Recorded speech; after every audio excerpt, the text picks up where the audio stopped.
करारा, मसालेदार और चटपटा लहसुनी चना की रेसिपी बताऊंगी और इसे हम बनाएंगे बिल्कुल ढाबा स्टाइल। एंड वैसे तो आपने चना कई फॉर्म में, कई स्टाइल में खाया होगा, लेकिन एक बार आप ऐसे बना के देखिए, बिल्कुल मजा ही आ जाएगा। फुल टाइम पास होता है, इसको खाने में मजा आ जाता है। चलिए शुरू करते हैं।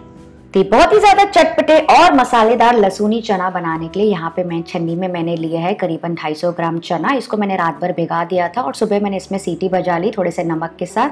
तो इसको मैंने अच्छे से बॉईल कर लिया है 2 से 3 सीटी बजने तक के। बहुत ज़्यादा भी बॉईल नहीं करना है ताकि टूट ना जाए।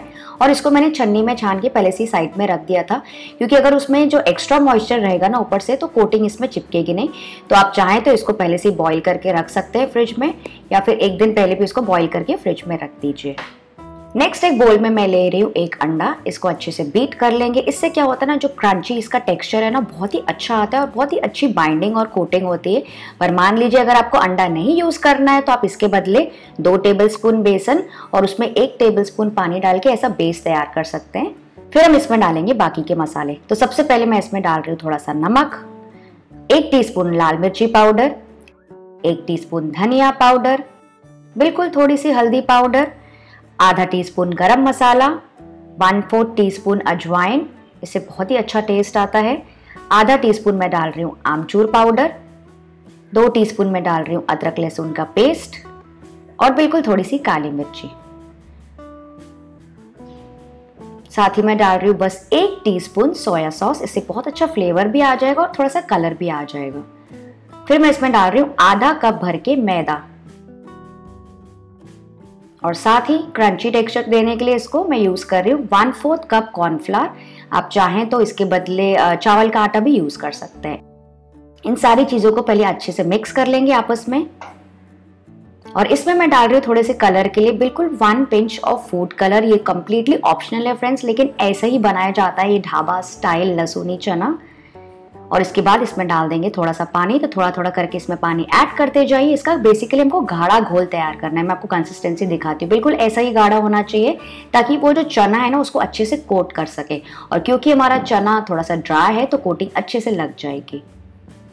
तो इसमें अब हम डाल देंगे हमारा बॉईल किया हुआ चना और इसको अच्छे से कोट कर लेंगे। इसको टॉस कर लेंगे 1 से 2 बार, जैसे कि सारे चना में अच्छे से कोटिंग लग जाए, लटपट जाए सारे मसालों के साथ। ये देखिए, ये कोटिंग जो बाइंडिंग है ना इसलिए अच्छी हो रही क्योंकि इसमें हमने अंडा डाला था। पर अगर आप अंडा नहीं यूज करना चाहते तो उसे स्किप भी कर सकते हैं। और इसको बस छोड़ देंगे ऐसे ही रूम टेम्परेचर पे 5 से 7 मिनट के लिए। बहुत ज्यादा समय नहीं लगता है, बस 5 मिनट छोड़ देंगे ना तो क्या हो, जो कोटिंग है ना थोड़ी सी सेट हो जाएगी, थोड़ी सी सूख जाएगी अंडे की वजह से, ड्राई होकर और अच्छे से चिपक जाएगी चने में। तो बस 5 मिनट के बाद यहाँ पे मैंने तेल रखा है गरम करने के लिए।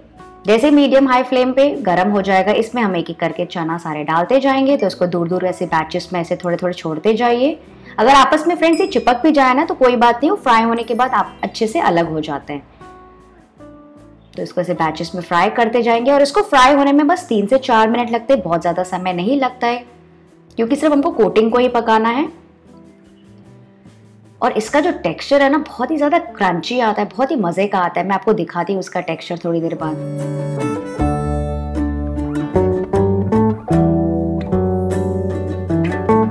ये देखिए ये फ्राई हो गए। इसको फ्राई करने में बस 4 मिनट मुझे लगे। जो कोटिंग है ना अच्छे से सेट हो गई है और क्रंची भी दिख रही है। तो इसको निकाल देंगे।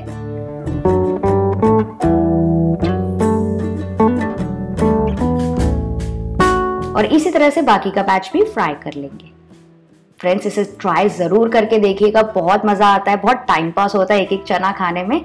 स्पेशली इस मौसम में तो आपको मजा ही आ जाएगा। तो ये देखिए थोड़ा सा बैटर रह गया था बोल में, तो उसमें मैं डाल रही हूँ लहसुन। ये छिली हुई लहसुन नहीं है, डायरेक्टली ऐसे डालना है। इसी तरह से ढाबों में बनाई जाती है। और साथ ही मैं डाल रही हूँ थोड़ी सी हरी मिर्ची भी, और इसको भी फ्राई कर लेंगे। तो इसके लिए मैं यहाँ पे डायरेक्टली झारा यूज करी, क्योंकि क्या होता है ना कभी कभी वो हरी मिर्ची फट के आ जाती है, तो मुझे वो उस चीज से डर लगता है। तो थोड़ा सा जल्दी से डाल के और निकाल देंगे हरी मिर्ची को। ये देखिए बस ये भी तैयार हो गया है।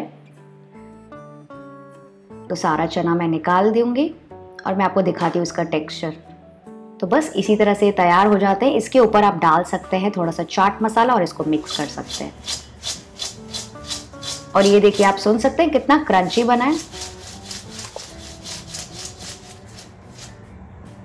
तो बस अब करना कुछ नहीं, बहुत ही आसान रेसिपी थी। इसको बस अभी गर्मा गर्म परोसेंगे, ऐसे इसको क्रंची क्रंची खाया जाता है। साथ में आप सर्व कर सकते हैं हरी मिर्ची और लहसुन जो हमने फ्राई की थी, थोड़ा सा लच्छा प्याज रख सकते हैं साइड में, थोड़ी सी हरी चटनी, थोड़ी सी केचप, जैसे आपकी मर्जी हो फ्रेंड्स। इसको आप एकदम गर्मा गर्म ज़रूर एंजॉय करके देखिएगा और मुझे बताइएगा कि आपको कैसी लगी। आप चाहें तो ऊपर से थोड़ा सा और चाट मसाला और थोड़ा नींबू का रस डाल के एंजॉय कर सकते हैं। तो चलिए मैं आपसे मिलती हूँ एक और बढ़िया सी रेसिपी के साथ, और मुझे कमेंट करके बताइएगा आपको और कैसे टाइप की रेसिपीज देखनी है। Bye bye.